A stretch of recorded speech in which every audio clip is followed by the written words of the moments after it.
Chicos, hola chicos, el doctor ya va a ingresar ya chicos.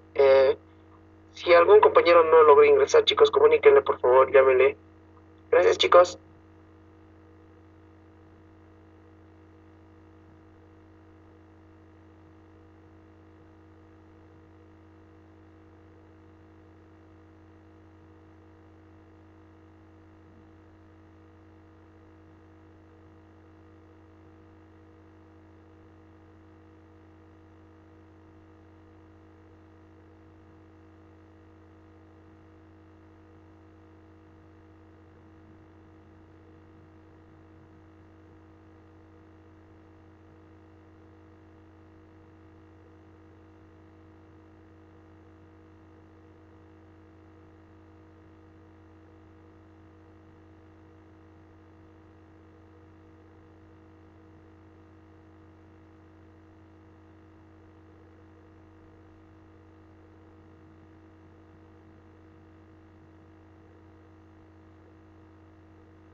tal, chicos? Muy buenos días. ¿Se me escucha? Buen día, doctor. Buen día, buen día. ¿Se me escucha, verdad? Sí, doctor, buen día. Sí, sí se lo escucha, doctor. Ya listo, comenzamos entonces un ratito.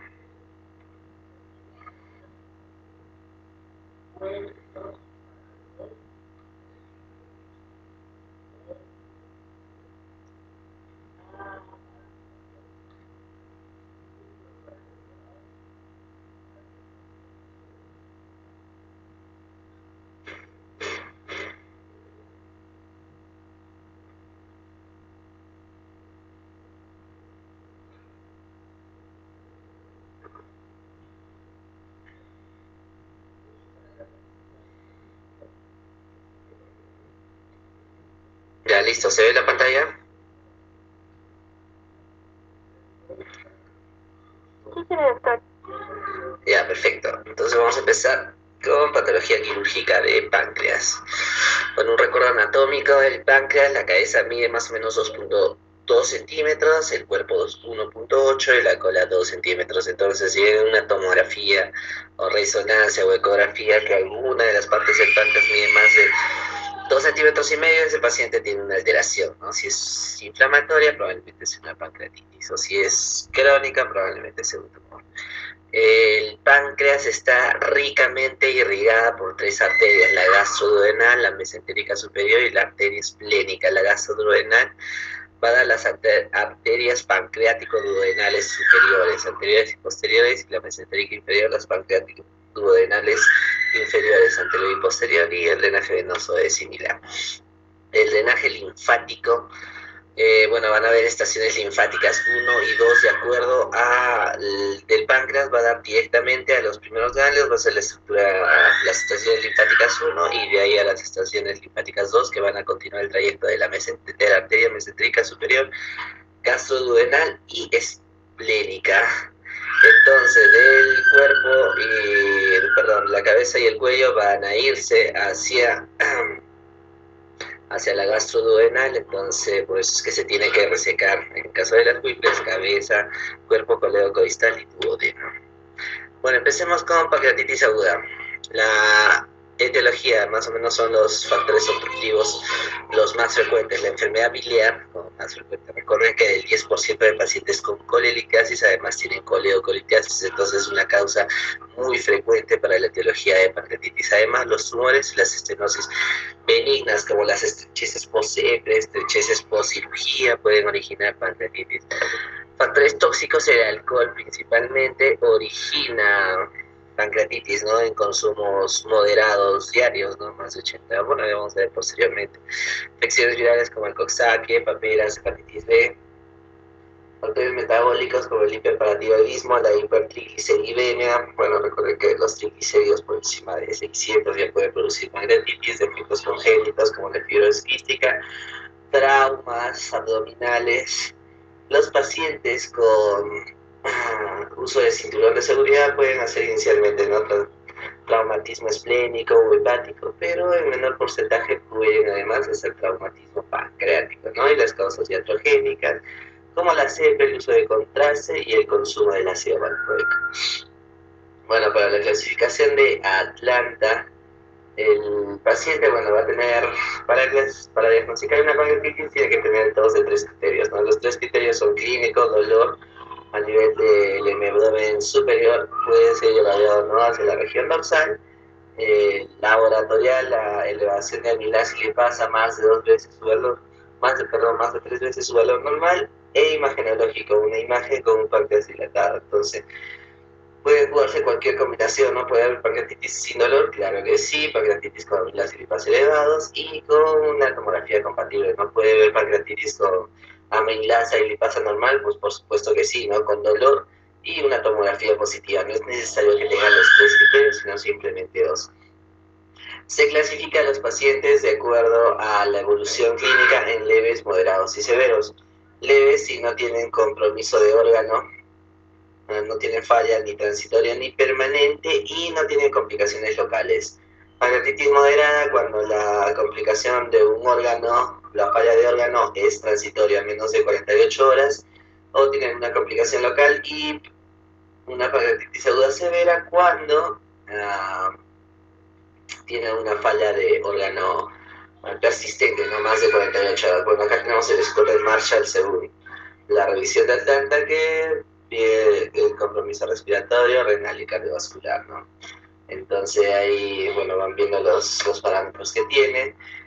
Las colecciones pancreáticas pueden ser colecciones peripancreáticas, necrosis peripancreáticas, y van a ser menos de 4 semanas, o las colecciones peripancreáticas en más de 4 semanas se van a convertir en pseudoquistos pancreáticos, y las necrosis pancreáticas en necrosis amuralladas, ¿no? O necrosis, dependiendo del tiempo, ¿no? Si son menos de 4 semanas, colecciones peripancreáticas fluidas o necrosis pancreáticas, y si han pasado las 4 semanas, si están alrededor del páncreas, pseudoquistos pancreáticos, y si están dentro del páncreas, una necrosis amurallada. Estas pueden ser infectadas o no infectadas. Bueno, en este caso, esto es más o menos para que revisen esta clasificación que se ve acá, es la clasificación que hizo Petrov. En pancreatitis la guía de Atlanta solo ve leve, moderada y severa, en cambio Petrov clasifica en leve, moderada, severa y crítica, ¿no? De acuerdo a si tiene compromiso de falla de órgano o compromiso local, ¿no? Si no tiene ni falla de órgano ni compromiso local, una pancreatitis leve. Si tiene un fallo de órgano transitorio menos de 48 semanas, o una necrosis pancreática o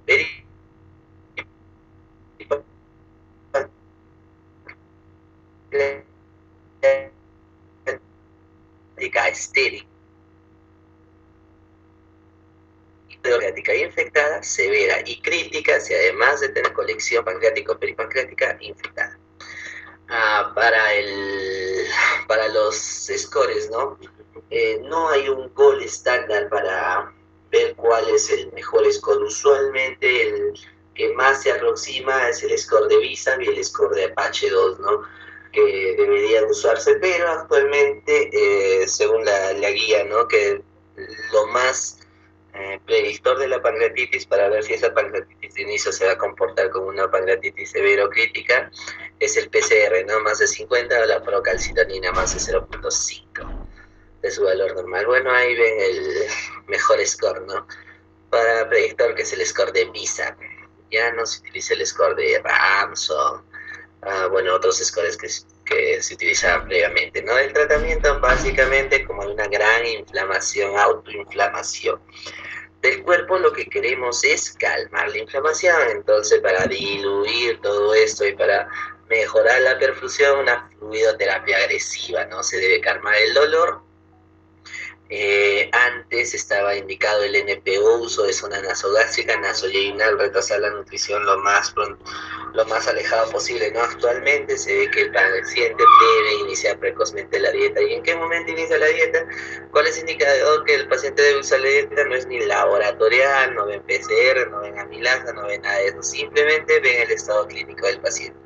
Si el paciente desea comer, ese es el momento para iniciar la vía oral. No es necesario que desaparezca o que se normalicen los valores de amilasa y lipasa. No, recordemos que los valores de amilasa van a normalizarse entre 24 y 48 horas, y los valores de lipasa entre 5 y 7 días, ¿no? Entonces, no es necesario que se normalice. Y el tratamiento quirúrgico en fases tempranas o precoces, o sea, desde las 4 semanas, va a ser en casos de que sospeche de isquemia intestinal o síndrome de hipertensión intraabdominal. En estos casos no vamos a tocar el páncreas. Si es que es un isquemia intestinal, simplemente resecamos el segmento intestinal. O si es un síndrome de hipertensión intraabdominal, lo que hacemos es disminuir la presión intraabdominal con el uso de una bolsa de laparostomía, una bolsa de Bogotá. Nada más. No se toque el páncreas quirúrgicamente antes de las 4 semanas. Cambia por completo cuando es fase tardía, ¿no? Más de 4 semanas. Sí existen signos a pesar del tratamiento intensivo. ¿Qué quiere decir? Si el paciente estaba por 4 semanas en una unidad de cuidados intensivos con terapia médica y no mejora el tratamiento, podemos entrar y podemos liberar ese páncreas, ¿no? De lo menos invasivo posible a lo más invasivo posible. Un drenaje percutáneo con un catéter bastante grueso, un abordaje retroperitoneal, ya sea abierto o bien laparoscópico, que se llama BART, Video Assisted Retroperitoneal Debridement Surgery, que es un cortecito nada más para colocar drenes de manera retroperitoneal hacia el páncreas, ¿no? Y el tratamiento del pseudoquiste pancreático en este caso, si es que presenta dolor o compresión pasado las 4 semanas, ese paciente debería entrar hasta la operación. Si presenta dolor o compresión con síntomas de obstrucción intestinal alta. Veamos el tema de pancreatitis crónica. La etiología comienza con episodios de pancreatitis aguda y avanza, y estos, a medida que más se va repitiendo, va a avanzar hasta la etapa terminal de la fibrosis. La causa más frecuente es el alcohol, en el 70-90% de los casos, con un consumo diario de 60-80 gramos de alcohol por día. Aparte puede haber ser relacionado a la colelitiasis, predisposición genética como la fibrosis quística o el páncreas divisum. En muchos casos no se va a identificar la causa y la presentación va a darse entre los 35 y 65 años. Más o menos esto para que vean una gradación de alcohol, los gramos de alcohol que uno consume al día, ¿no? Una persona que, por ejemplo, consume 100 cc de vino, o sea, más o menos media taza de vino, de 13 grados, que es más o menos el estándar, va a consumir 10 gramos de alcohol puro, ¿no? Acá más o menos para que tengan una idea de las unidades de bebida estándar, esto para que tengan una idea, ¿no?, de cuántos gramos más o menos consume. Recuerden que una unidad de bebida estándar equivale a 10 gramos de alcohol. Entonces, por ejemplo, acá la cerveza de 200 mililitros, una unidad de bebida estándar, ¿no es cierto? O sea, 10 gramos de alcohol puro si ustedes se toman un vaso de cerveza. Ahora, si ustedes en la mayoría de fiestas de Juliaca se toman por cajas, ¿no? Imagínense cuánto alcohol están consumiendo y recuerden que podrían tener riesgo de hacer pancreatitis crónica a futuro. El curso clínico van a ser episodios frecuentes de dolor abdominal, los ataques de dolor van a ser severos y esa es la principal causa por qué los pacientes se hospitalizan, ¿no? Los pacientes bebedores crónicos beben hasta que tienen un momento de sobriedad, les viene un dolor abdominal severo y por eso acuden al hospital, ¿no? El dolor semiológicamente va a ser un dolor profundo, penetrante, que se va a irradiar a la espalda y que en su mayoría empeora después de las comidas. Con frecuencia es un dolor nocturno en epigastrio y subcostal bilateral y con frecuencia se va a aliviar al inclinarse hacia adelante. La esperanza de vida de estos pacientes va a cortarse en 10 a 20 años, ¿no? Y el dolor calma con el tiempo. ¿Por qué? Porque existe destrucción del órgano, eso más o menos entre 10 y 20 años, y lo que va a dar como resultado de la destrucción del órgano del páncreas va a ser una diabetes y una esteatorrea. El diagnóstico va a ser laboratorial con amilasa y lipasa elevados en fase aguda y la colecistoquinina elevados, ¿no? Estudios de imagen, lo que se va a ver es una atrofia del páncreas con dilatación o estenosis del conducto pancreático principal y a menudo cálculos intraductales dentro del conducto, ¿no? Esto con tomografía o con resonancia. Bueno, acá vemos que los signos y síntomas más frecuentes de la pancreatitis crónica va a ser el dolor como síntoma más frecuente. Los pacientes usualmente van a tener un dolor constante, moderado a severo, ¿no?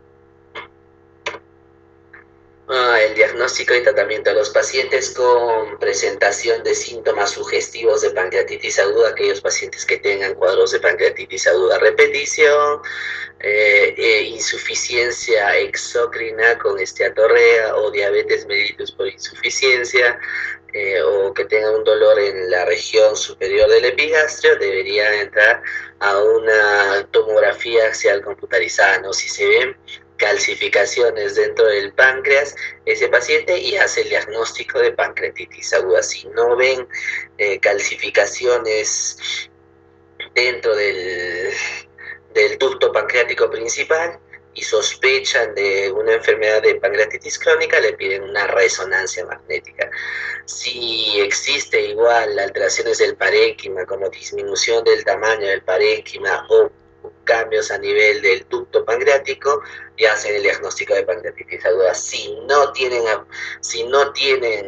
estas características, pero igual sospechan de que el paciente pueda tener una pancreatitis crónica, hacen una ultrasonografía endoscópica, una endoscopía con ecografía, ¿no? Si en este caso ya determinan que tiene cambios en el conducto pancreático principal, alteraciones del parénquima, hacen el diagnóstico de una pancreatitis crónica. Si es que no tienen cambios ya después de haber hecho tomografía, resonancia y endoscopía,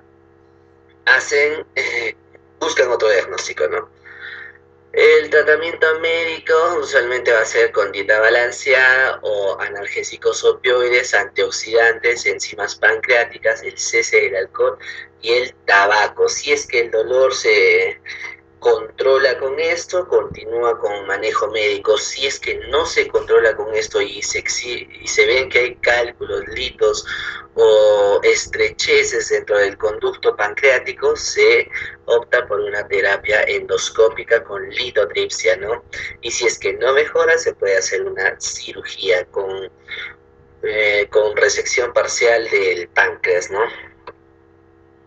Bueno, acá vemos las cirugías que se puede hacer, ¿no? Se puede hacer una cirugía con resección local del páncreas, extracción del cálculo y una pancreatectomía o una unión del páncreas hacia el intestino, hacia un pedazo de intestino con una anastomosis lateral, o se puede colocar stent, ¿no?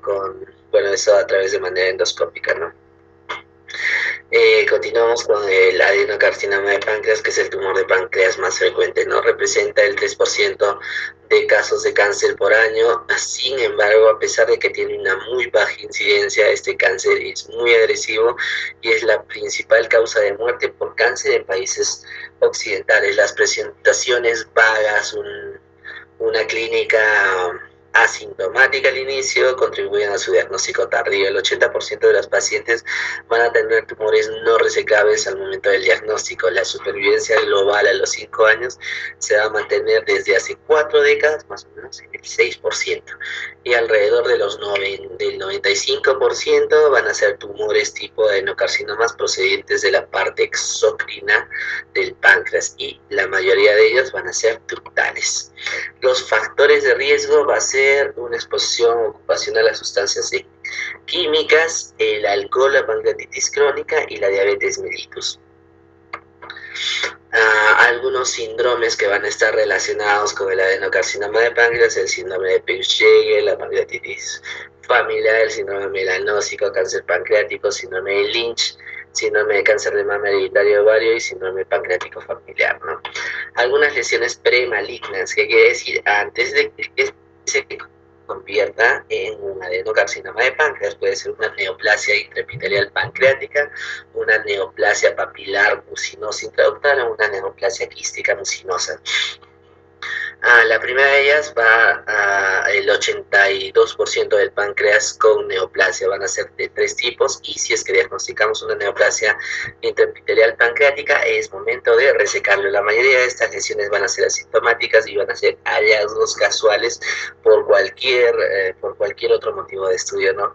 La neoplasia mucinosa intraductal del ducto principal va a tener mayor riesgo de hacer adenocarcinoma de páncreas que el de las ramas secundarias, ¿no?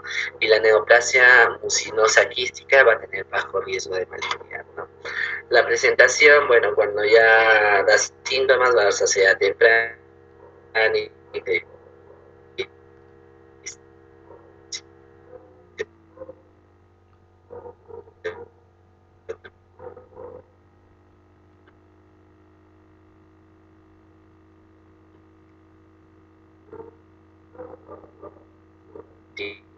como sin dolor, pérdida de peso, endoscopía alta va a ser negativa, va a haber dolor de espalda, diabetes de inicio tardío y síntomas de mala absorción, ¿no? Similar a una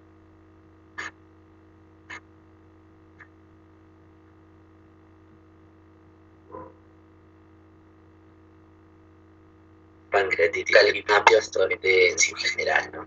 Ya, por ejemplo, estas son las lesiones premalignas, ¿no? Si es que el paciente va a tener un alto un alto riesgo de hacer pancreatitis, perdón, un alto riesgo de adenocarcinoma de páncreas, ¿no? Los pacientes con familiares que hayan tenido adenocarcinoma de páncreas, con historias de mutaciones del BRCA1, BRCA2, enfermedades de cáncer colorectal asociadas a adenomatosis poliposis familiar o síndrome de Lynch, y los que tienen sospechas de enfermedades hereditarias, ¿no? Como el síndrome de Peutz-Jeghers o el síndrome de la pancreatitis hereditaria, ¿no?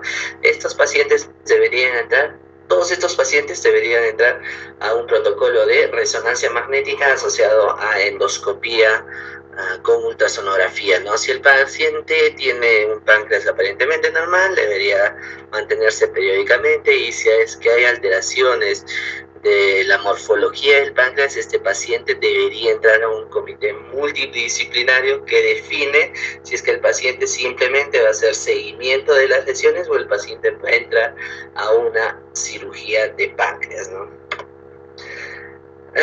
Otro para el diagnóstico precoz que es bastante importante y lo que quiero que se lleven de la clase es que la resonancia magnética y la ultrasonografía endoscópica son los más recomendados para el diagnóstico precoz, porque no tiene efecto de la radiación, y la ultrasonografía demuestra mayor sensibilidad en tumores pequeños, no menores de 2 centímetros, y se puede combinar con PAF para hacer una mejor diferenciación de una pancreatitis crónica. A diferencia de muchos otros tipos de cáncer, la imagen es el medio por el cual se va a determinar la etapa del cáncer de páncreas. Las imágenes multifase de alta calidad ayudan a distinguir en el preoperatorio a los pacientes elegibles para una cirugía tipo curativa y aquellos con una enfermedad irresecable, ¿no? Y los criterios para definir una enfermedad irresecable va a ser por ejemplo, la invasión de la arteria mesentérica superior, ¿no? Si va a ser menos de 180 grados que va a invadir a la mesentérica superior, potencialmente ese paciente va a ser resecable. Si bien va a ir más del 80%, ese paciente va a ser irresecable, ¿no? La laparoscopía se puede tomar como un paso intermedio a la cirugía definitiva, o sea, preparas al paciente, tienes un paciente que no sabe si va a ser resecable o no, entras a la laparoscopía, protocolo de laparoscopía y determinas si va a ser resecable o no.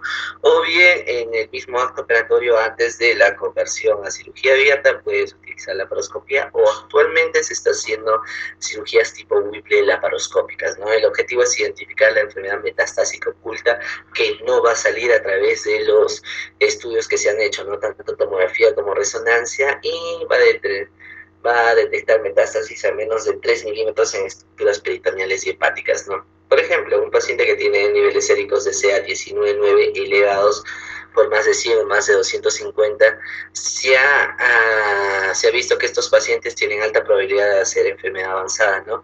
Y por ello, a pesar de que no se vean en las imágenes, este paciente debería entrar a una laparoscopía diagnóstica, ¿no? Para evitar un corte innecesario.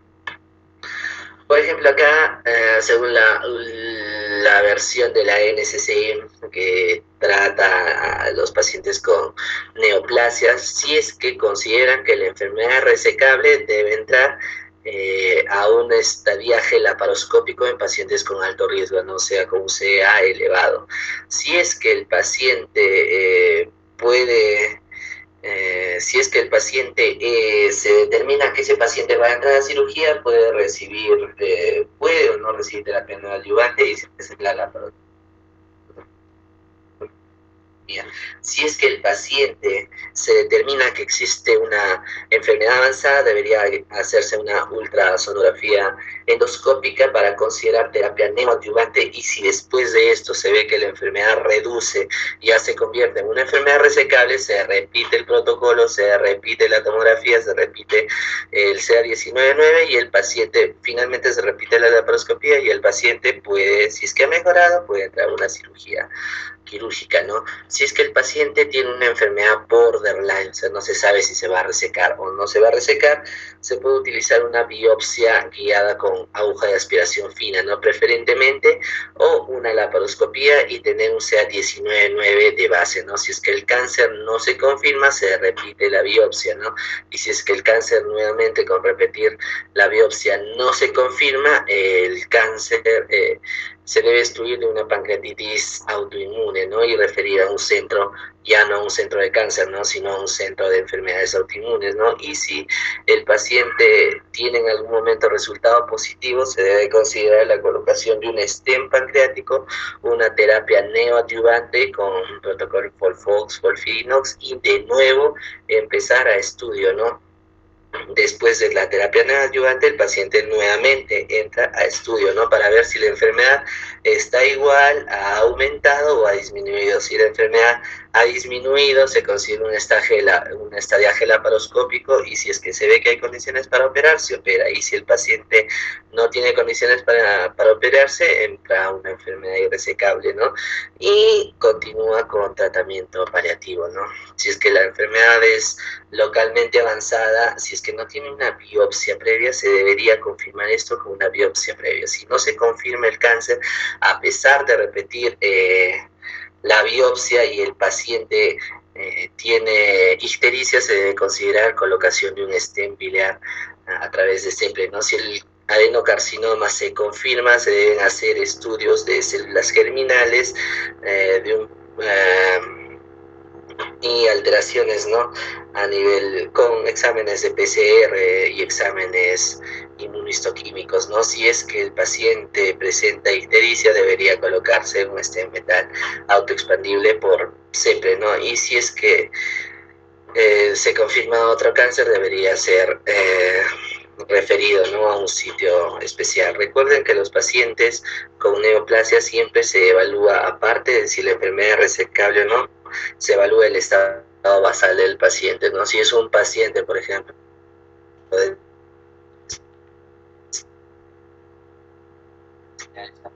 el paciente tenga una enfermedad resecable o tratable, ese paciente no va a resistir una cirugía y no se opera. 80 años. Es importante determinar la independencia que tiene el paciente en su día a día, no fuera de la enfermedad. Que no se mueve sintetamente de día a día. El páncreas, vamos a clasificarlo en lesiones benignas, premalignas y malignas, ¿no? Las lesiones benignas: quistes congénitos, pseudoquistes, linfangiomas, teratomas quísticos, quistes ciáticos, hemangiomas o paragangliomas, ¿no? Las lesiones premalignas, ya hemos visto el cistoadenoma seroso, mucinoso, la neoplasia papilar, mucinosis intrapapilar y el tumor sólido pseudopapilar, ¿no? Recordemos que el cistoadenoma mucinoso es el que menos malignidad tiene, ¿no? Y los malignos, los cistodenocarcinomas, células acinares, el adenocarcinoma pancreático quístico, los tumores de los islotes pancreáticos quísticos, sarcomas pancreáticos y metástasis quísticas, ¿no? El diagnóstico, la ultrasonografía con endoscopía, van a caracterizar bastante bien las imágenes, aparte que te va a poder muestrear, o sea, vas a poder tomar una muestra de líquido pancreático, ¿no? La resonancia magnética con gadolínio es la elección para caracterizar este tipo de lesiones, y la tomografía abdominal con protocolo de páncreas, que quiere decir tomar una de base, tomar a los 30 segundos, a los 60 segundos y a los 90 segundos, ¿no? Deberle colocar el contraste.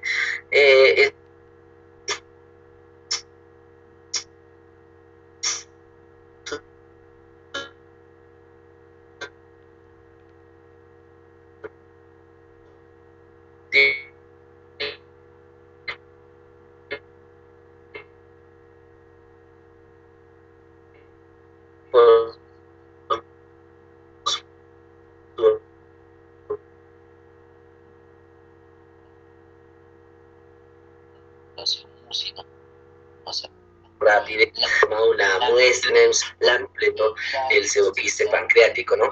Además, las neoplasias mucinosas va a tener comunicación con el conducto pancreático y van a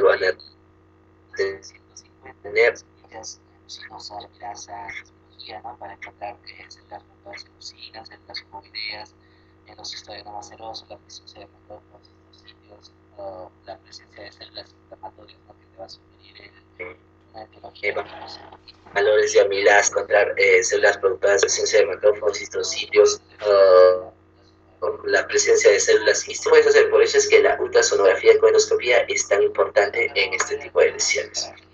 Bueno, acá vamos a ver algunas características, ¿no? De las lesiones quísticas del páncreas. pseudoquistoplasia. Una de las diferencias del CA, si es que va a estar elevado, va a ser mucinoso, ¿no? Y si va a estar bajo, va a ser seroso, ¿no? Otro es la milasa, ¿no? En el caso del pseudoquiste pancreático, la milasa va a estar de todas maneras elevado, ¿no? En los demás van a estar bajos. Eso te excluye, ¿no? Si es que es una amilasa normal, no va a ser un pseudoquiste pancreático, ¿no? Y si es que es una amilasa elevada, va a ser un pseudoquiste pancreático. Y bueno, así es como podemos determinar, ¿no? Por las características. Algunas tumoraciones acá, una neoplasia quística mucinosa, por ejemplo, acá lo vemos en la cola del páncreas, como se ve, ¿no? El IPMN, que es la neoplasia mucinosa papilar intraductal, que es bastante reconocido, puede ser eh,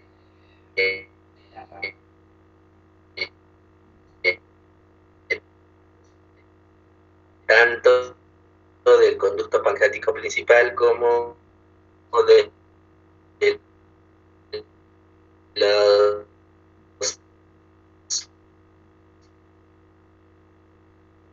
eh, eh, de las ramas accesorias, ¿no? Y acá vemos no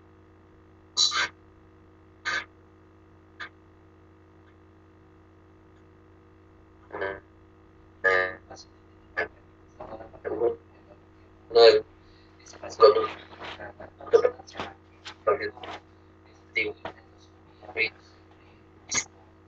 principal de la rama accesorias,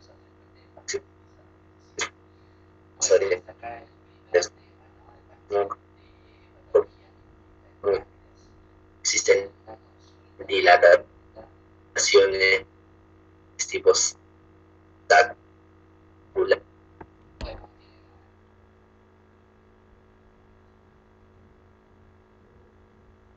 de todo el conducto pancreático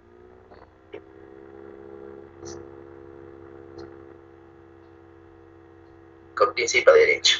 Gimnasia acústica gratis experimental, varias avenidas en práctica, me imagino que todos han pasado por ahí.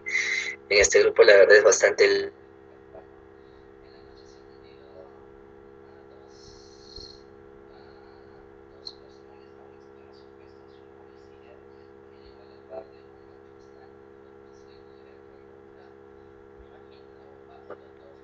tough, ¿no? Cerca al cuerpo y que ha venido se desmayó por completo luego del impacto y con una hipoxia del mismo lado y el manifestante tenía especial inferior, ¿no? Y prefiere que se veían los tres.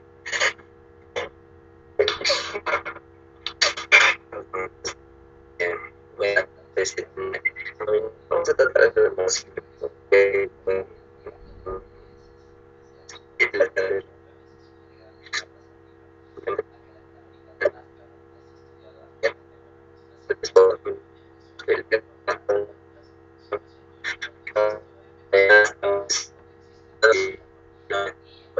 Venezuela, ¿no?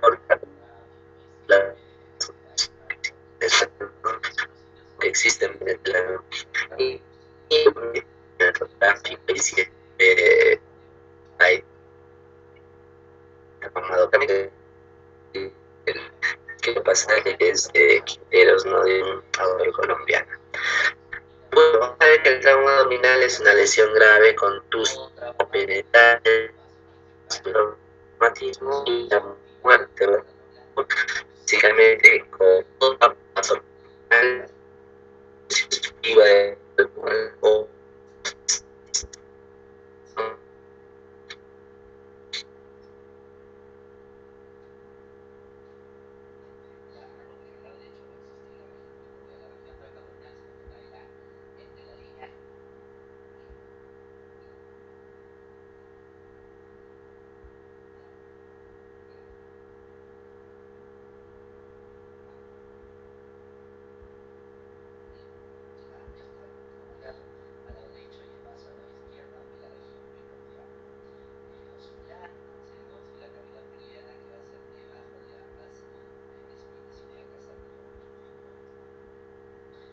mecanismo de lesión del campo abdominal cerrado y abierto, la mayoría van a ser campos abdominales cerrados, los abiertos.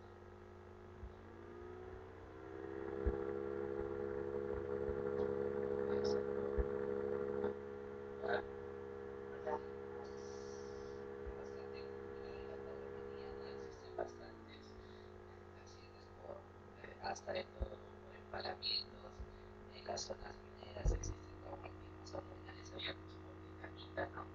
En los traumatismos abdominales cerrados, los órganos más afectados van a ser las vísceras sólidas. Paso principalmente seguido del hígado, a diferencia.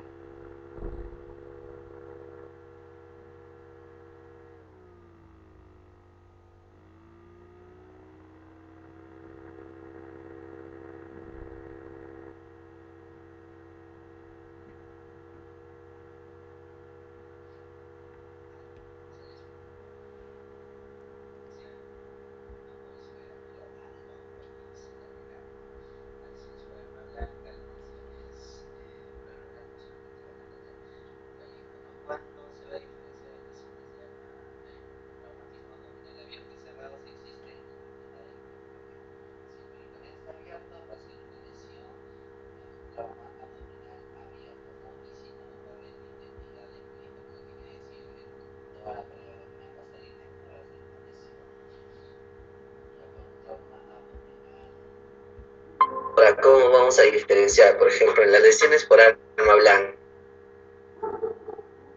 ustedes no saben si este cuchillo, la punta del cuchillo tiene 4 o 5 centímetros, digamos, en el caso de la figura de la imagen izquierda es un paciente que se le ve bastante gordito, ¿no? Un espesor probablemente de la pared abdominal tenga 7, 8 centímetros de partícula adiposo, ¿no? Entonces no saben si el cuchillo ha atravesado, ¿no? Entonces, ¿qué es lo que se debería hacer acá? Explorar la herida donde se ha hecho, ¿no? Retirar el cuchillo dentro del servicio de emergencia y pueden o no colocarle anestesia alrededor y exploran con su dedo digitalmente, ¿no? Si a la exploración digital ven que esa lesión ha atravesado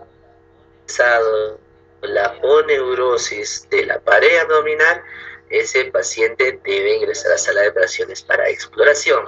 Si el paciente no ha atravesado la aponeurosis, ¿qué quiere decir? Solo ha llegado hasta tejido celular subcutáneo, ese paciente se puede cerrar sin ninguna dificultad, ¿no?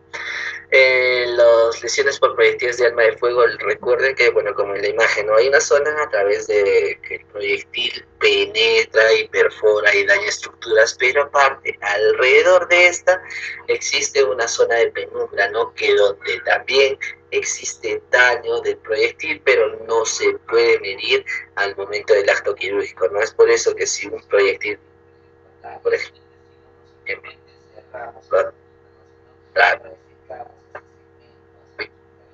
y es un intestino, no simplemente cerramos ese huequito, ¿no? Sino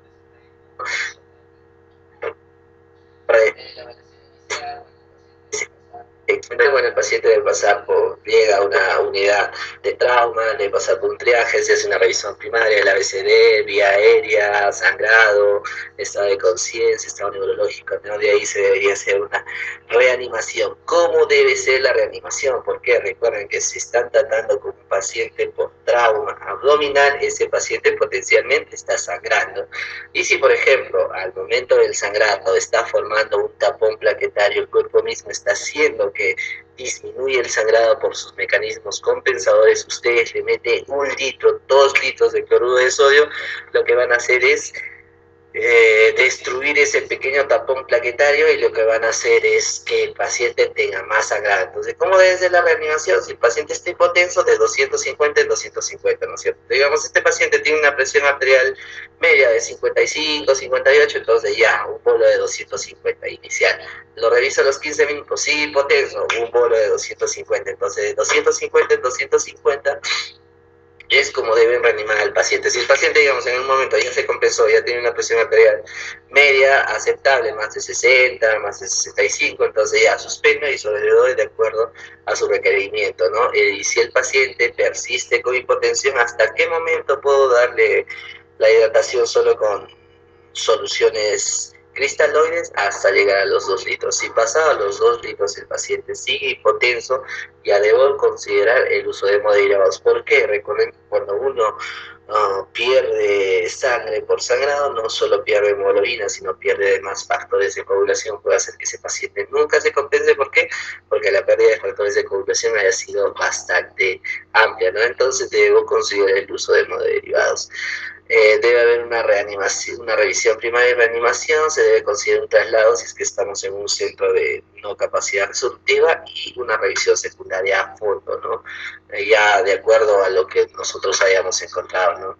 En la evaluación secundaria, bueno, vemos cómo ha sido el traumatismo, ¿no? Si es que ha sido una coalición vehicular, si es que ha sido una caída, si es que ha sido explosión, o si es que ha sido un trauma abdominal abierto, no penetrante por arma blanca, por arma de fuego. Debemos ver desde dónde ha sido atacado, si es que el paciente puede mencionar desde dónde ha sido atacado, la distancia, todo eso es importante, ¿no? Es diferente, por ejemplo, a lo que vemos ahora, ¿no? En estos casos de enfrentamientos civiles, ¿no? Diferente que te disparen con estas balas que van a proyectiles del calibre, ¿no? Que utilicen un proyectil de calibre 8, calibre 10, calibre 20, ¿no? Diferente que te disparen con cualquiera de esos, ¿no? Entonces debemos hacer todo eso, ¿no? Para evaluar cómo está el paciente, ¿no?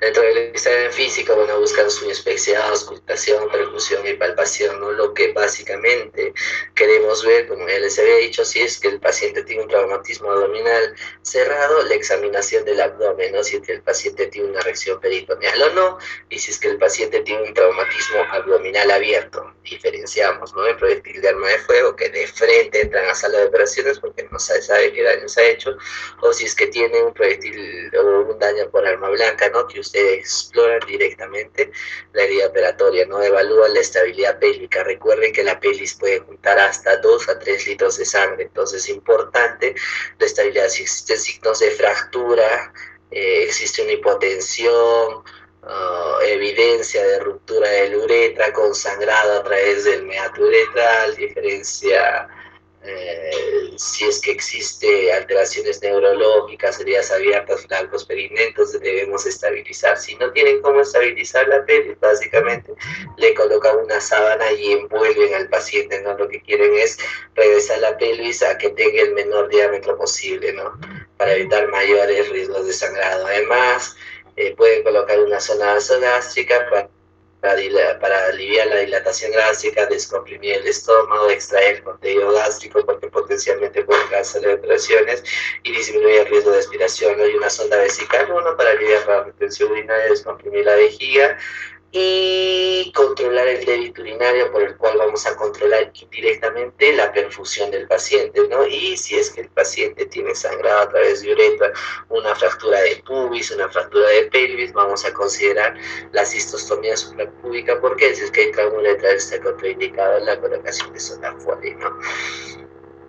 Los pacientes hemodinámicamente estables, bueno, ¿qué es lo que tenemos en la emergencia? A la mano tenemos un ecógrafo. ¿Cuánto demora hacer una ecografía? Será unos 2 a 3 minutos. Entonces debemos utilizar la ecografía como primer arma para diagnosticar un trauma abdominal, ¿no? Para ver básicamente qué es lo que vamos a buscar. Vamos a buscar sangre en el paciente. Entonces lo que vamos a buscar es líquido libre en el paciente, ¿no? Y para esto se llama ECOFAST, ¿no? Que busca 3 cuadrantes, ¿no es cierto? El espacio espleno renal del lado izquierdo, el espacio hepato-renal del lado derecho y el fondo de saco recto vesical. Si vemos que existe sangre, el paciente sospechoso. Si vemos que existe líquido libre, no vamos a pensar que el paciente no sea cítico, sea cirrótico, no vamos a pensar que eso es sangre, no vamos a demostrar lo contrario. Los rayos X de tórax va a ser para determinar si el paciente tiene neumoperitoneo, ¿no es cierto? ¿Qué quiere decir? El gas va a ser acumulado debajo de los diafragmas, ¿no? De los semidiafragmas, el ECOFAST, como les había dicho, la laparoscopía diagnóstica, el lavado peritoneal diagnóstico, perdón, la tomografía y los estudios contrastados, ¿no? Para esto, al paciente que llegue por emergencia, por favor, controlenle siempre el dolor después de haber hecho sus medidas del ABCD, después de haber examinado, indíquenle analgésicos. Ahora, ¿qué tipo de analgésicos van a indicar? Analgésicos opioides. ¿Por qué? Porque Ya los que, con todos hemos hecho práctica, ¿no? Y creo que todos les he dicho, ¿por qué el paciente no puede estar con dolor en una unidad de emergencia? Pues ya olvídense de eso, ¿no? De la medicina antigua que decía que no, el dolor va a ocultar si es que el paciente se está comprometiendo, ¿no? Entonces hay que dejar, no, al paciente se le coloca analgésicos. ¿Qué tipo de analgésicos? Opioides, por dos motivos. Uno, no te va a quitar la reacción peritoneal, te va a quitar el dolor, pero cuando tú le examinas al paciente, la reacción peritoneal va a estar presente. Entonces, no te va a enmascarar el cuadro. Y lo segundo, porque vamos a usar estudios contrastados, ¿no? Vamos a colocarle contraste, los cuales van a ser potencialmente nefrotóxicos, ¿no? Esto asociado a la pérdida de sangre, a la hipovolemia, que va a dar toxicidad al riñón. No puede ser que el paciente le demos si utilizamos analgésicos tipo AINES al paciente, vamos a originarle, ¿no?, una injuria renal. Entonces, por esos dos motivos no deben colocar AINES y deben preferir opioides, porque no le va a quitar la reacción peritoneal y porque probablemente echemos mano de estudios contrastados, ¿no? Acá los rayos X de tórax, como les decía, para ver el neumoperitoneal, y se ve entre la flecha blanca y negra, ¿no?, un halo oscuro de aire debajo del diafragma, ¿no? El ECOFAS para determinar el hemoperitoneo, el ECOFAS clásico, solo tres espacios, ¿no? El hepato renal, el espleno renal y el fondo de saco de Douglas, ¿no? Y va a ser un FAS extendido si además vamos a dar una ventana pericárdica, ¿no? Para ver si es que el paciente tiene derrame pericárdico, traumatismo pericárdico, ¿no? Ahí vamos a ver, el pericardio está en la ventana 1, ¿no? La ventana 1 que es pericárdica, la ventana 2 del espacio hepatorrenal, la ventana 3 del espacio esplenorenal y la ventana 4 del fondo de saco recto vesical. Por ejemplo, acá vemos en la imagen de la ecografía que se ve líquido entre el hígado y el riñón. Este es el espacio de Morrison. Este paciente está sangrando. Ahí más o menos, ¿no?, determinamos casi 1 centímetro de diferencia que haya entre el hígado y el riñón, te va a dar más o menos unos 200 cc de sangrado, ¿no? Y ahí puedes determinar más o menos cuánto de sangrado existe, ¿no? El lavado peritoneal diagnóstico, bueno, ya poco usado actualmente, ¿no? Vamos a ver en el caso, si es que el paciente tiene un traumatismo abdominal abierto, podemos hacerlo otra vez de punción, no vamos a hacer una paracentesis y lo mandamos a estudios, ¿no? Si el paciente va a ser positivo, va a ser porque encontremos glóbulos rojos más de 100.000 por campo, leucocitos más de 500, amilasa más de 20 o fosfatasa más de 3 veces su valor normal, ¿no? Y si encontramos más de 20 cc de sangre, contenido intestinal u orina, una vez extraída inicialmente, vemos que si el lavado peritoneal es positivo y el paciente está sangrando o tiene un trauma abdominal de víscera hueca o tiene un trauma vesical, ¿no? O tiene un trauma del conducto de la vesícula o del árbol biliar, ¿no? Y ese paciente debe entrar a sala de operaciones. Los dos resultados son indeterminados, ¿no? No puedes decir que no tenga, sino simplemente dices que es indeterminado. La tomografía te sirve para diagnosticar lesión en distintas vísceras, ¿no? Por ejemplo, en la tomografía de la izquierda vamos a ver que tiene un hematoma intraparenquimal hepático, ¿no? Y en la tomografía de la derecha vamos a ver que el pelvis renal del riñón izquierdo va a estar comprometida, ¿no? Probablemente tenga un trauma renal. El examen de elección, por la rapidez, porque se hace en todas las salas de emergencia, porque es sencillo, porque es rápido, siempre va a ser el ECOFAS, sobre la tomografía y sobre el lavado peritoneal diagnóstico, ¿no? El manejo inicial del trauma, bueno, acá para que lo vean, vamos a ver, ¿no? Vamos a hacerlo fácil, vamos a dividir el trauma abdominal abierto y cerrado y tienen que tener dos consideraciones. Si tiene inestabilidad o estabilidad hemodinámica y reacción peritoneal. Por ejemplo, un paciente con un traumatismo abdominal cerrado, empecemos. Si está estable hemodinámicamente y no tiene reacción peritoneal, observación.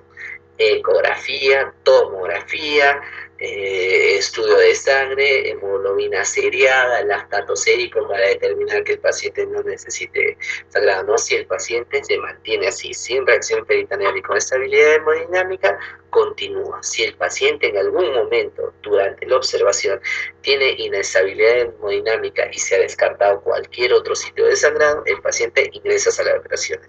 O si durante la observación el paciente presenta reacción peritoneal, ingresa a sala de operaciones. O sea, ¿cuáles son las indicaciones? En tramo abdominal cerrado, que tenga inestabilidad hemodinámica que no se explique por sangrado en otros órganos o que tenga reacción peritoneal positiva. En caso de traumatismo abdominal penetrante, vemos por arma blanca y por arma de fuego. Arma de fuego, ingreso a sala de operaciones de todas maneras. Pueden o no tomarle una tomografía si es que tienen. ¿Para qué? Para determinar si el paciente no tenga algún compromiso de órganos que no vamos a poder evaluar por la parotomía, ¿no? Por ejemplo, los órganos retroperitoneales, riñón, páncreas, uréteres o lesiones a nivel de la columna vertebral, ¿no? Entonces, pero independientemente de eso, ¿no? Los tramos abdominales por PAF, por proyectil de arma de fuego, ingresan a sala de operaciones. Y si es que son por arma blanca, determinan, ¿no? Como ya les había dicho, hacen una exploración de la herida operatoria y si el paciente en esa exploración tiene una solución de continuidad a nivel de la aponeurosis que se siente de todas maneras en una exploración, ese paciente tiene un traumatismo abdominal penetrante, entran a sala de operación. Ahora, ahí pueden ver, ¿no? Si el paciente está estable o el paciente está inestable. Si es que tienen dudas, no sé si ha entrado o no sé si ha entrado no puedo determinar si ha entrado o no ha entrado, si es penetrante o no es penetrante, y el paciente está con estabilidad hemodinámica, pueden utilizar la laparoscopía diagnóstica. Entran con una cámara, miran la zona del sangrado y ven si el peritoneo está indemne, no es traumatismo abdominal abierto, se acabó la cirugía, ¿no? Y si el peritoneo está indemne, pueden explorar si el paciente continúa con estabilidad hemodinámica, ¿no? Y si el paciente tiene un traumatismo en la zona tóraco-abdominal y no saben si el paciente tiene traumatismo de diafragmas, el paciente también podría entrar a una laparoscopía diagnóstica, ¿no? Esos van a ser las indicaciones de ingresos a las operaciones, ¿no? Algunos conceptos que nosotros tenemos en cirugía, por ejemplo, el control de daños. Ya saben que la triada de la muerte en pacientes politraumatizados van a ser la acidosis, hipotermia y coagulopatía, ¿no es cierto? Antiguamente los pacientes, digamos, entraban con un traumatismo, qué sé yo, por proyectil de arma de fuego que atravesaba el colon derecho, seguía su trayecto, atravesaba ilio, yeyuno, atravesaba el cuerpo del páncreas y llegaba y se alojaba en el vaso, ¿no es cierto? Entonces el cirujano entraba, resecaba todos los segmentos intestinales, resecaba colon derecho, resecaba, hacía 3 anastomosis, ¿no? Intestino delgado, intestino delgado, intestino delgado, intestino delgado, intestino delgado, intestino grueso, retiraba el vaso, se demoraba 6 horas, 8 horas, una cirugía excelente técnicamente hablando, era una cirugía impecable, el paciente pasaba unidad de cuidados intensivos y se moría. ¿Por qué se moría? Porque ese paciente afectaba esto, ¿no? Mayor tiempo operatorio, mayor estrés quirúrgico, mayor sangrado, mayor hipotermia con el abdomen abierto, ese paciente terminaba muriéndose, ya no por el trauma abdominal, ¿no? Sino por esta triada de la muerte, ¿no es cierto? Entonces se selecciona algunos pacientes en los cuales se hace control de daños. ¿Qué quiere decir? El paciente está, por ejemplo, con un lactato elevado, con un lactato en 6, en 7, con un déficit de bases en menos de -2, con un pH menos de 7, entonces ese paciente está muy mal, está recibiendo hemodinamia, entramos a sala de operaciones, lo único que hacemos es, está sangrado, clampamos, si digamos tiene una lesión intestinal, abocamos hacia afuera del intestino o simplemente lo cerramos con un hilo y lo dejamos con bolsa de Bogotá, lo menor posible para salvarle la vida, que no se desangre y que no caiga el contenido intestinal. Cerramos ese paciente, lo colocamos en bolsa de Bogotá, mandamos a unidad de cuidados intensivos y entre 72 y 96 horas que el paciente se estabilice, recién hacemos una cirugía de second o una cirugía ya reconstructiva, ¿no? Al paciente ya tenemos tiempo porque ya es un paciente compensado, no es un paciente que no lo va a matar esta triada de la muerte, ¿no?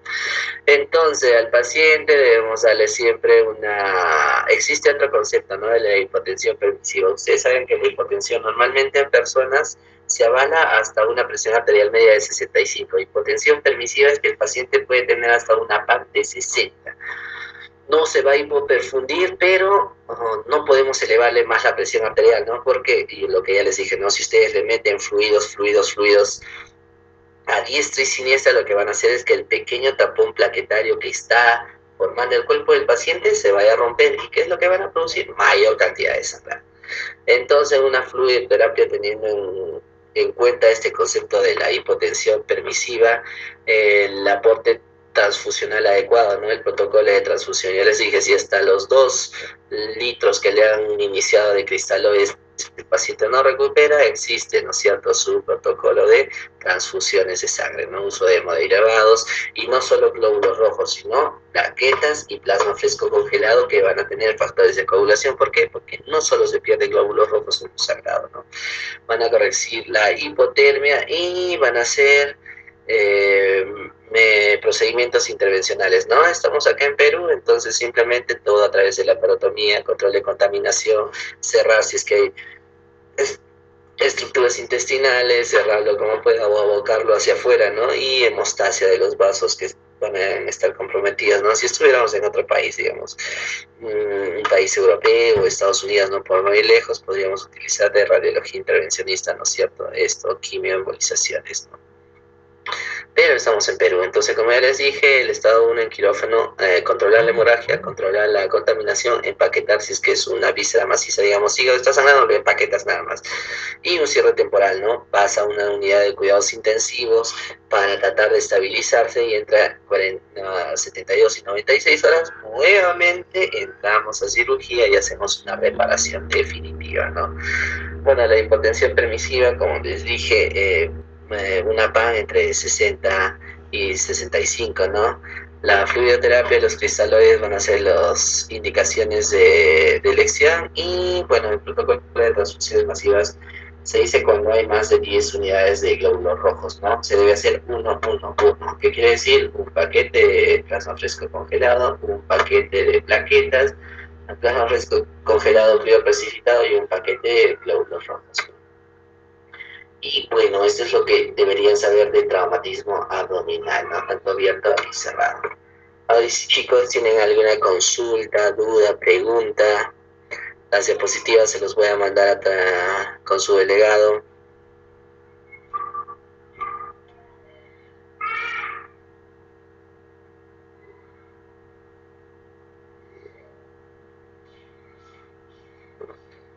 Bueno, entonces ha sido un gusto haberles enseñado este semestre. Espero que siempre estudien. En verdad, mucha pena, ¿no?, que el sueño de vuestro compañero haya terminado, ¿no? Creo que era del 11º semestre, el estudiante de medicina que falleció en estas protestas. Cuídense. Recuerden que el Estado peruano no les va a hacer nada por ustedes ni por su familia, ¿no? Los únicos que tienen que cuidarse en toda Latinoamérica, creo en cualquier país de Latinoamérica que estén, son ustedes mismos, ¿no? Siempre prefieran, ¿no? Siempre a nosotros nos educaron como, por ejemplo, en Arequipa, ¿no?, donde yo estudié, que es una ciudad con muchos sismos, muchos movimientos telúricos, ¿no es cierto? ¿Quién es el primero que debe salvaguardarse dentro de un hospital ante un movimiento telúrico? El médico. No es que tengan que estar yendo a recoger al paciente, ¿no? ¿Por qué? Porque si existe un siniestro, una situación no controlada, los que van a salir a salvar la vida de los pacientes son los médicos. Y si ustedes, por ayudar, por desesperados, perecen, no van a poder ayudar al número de personas que deberían ayudar, ¿no? Entonces siempre tengan eso presente, siempre tengan eso en cuenta, ¿no? Entonces, chicos, en verdad, mucho gusto haberles enseñado. Espero que les haya servido mucho las clases teóricas. Se trata de hacer lo mejor posible para ustedes. Y recuerden que en uno de esos les dejé mi correo de WhatsApp. Si alguno quiere venir al seguro, hacer prácticas, no tiene nada, en vacaciones o vive acá en Juliaca, normal me avisan. Creo que todos tienen mi número de teléfono, mi correo personal. Me avisan, me dicen, doctor, quiero venir, ¿qué día está disponible? Y normal pueden venir al seguro, ¿no? Siempre se hace falta mano. Listo, chicos. Cuídense, hasta luego. Les paso las diapositivas a través de su delegado. Chao. Gracias, doctor. Gracias, doctor. Muchas gracias, doctor. Hasta luego.